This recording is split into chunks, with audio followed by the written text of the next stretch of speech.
বিয়ের আগের দিন ছেলে এবং মেয়ের গায়ে হলুদ দেওয়া হয়, এটা ইসলামের দৃষ্টিতে কি বলে একটু বুঝিয়ে বলবেন? ভাইরা আমার, বিয়ের অনুষ্ঠান উপলক্ষে আপনার গায়ে আপনি কি হলুদ দিবেন না মরিচ মাখবেন, এটা আপনার ব্যাপার। হলুদ মরিচ মশলা মাত্রে আর যা আছে সব দলেন ভালো করে, কোনো অসুবিধা নেই। কিন্তু গায়ে হলুদ নামে যে অনুষ্ঠানটা আমাদের সমাজে হয়, আমি এটা নিয়ে অনেকে প্রশ্ন করেন, যেহেতু আমি এটা নিয়ে পড়াশোনা করার চেষ্টা করছি। আপনি গুগলে গিয়ে গায়ে হলুদের ইতিহাস উৎপত্তি সম্পর্কে একটু জানার চেষ্টা করে শ্বাস দিয়ে, আমি নিজে করেছি।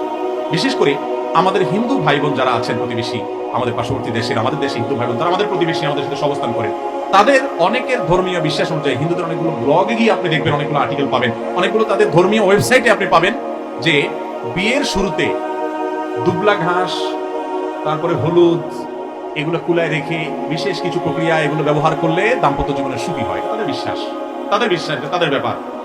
এটা একজন মুসলমানের বিশ্বাস হতে পারে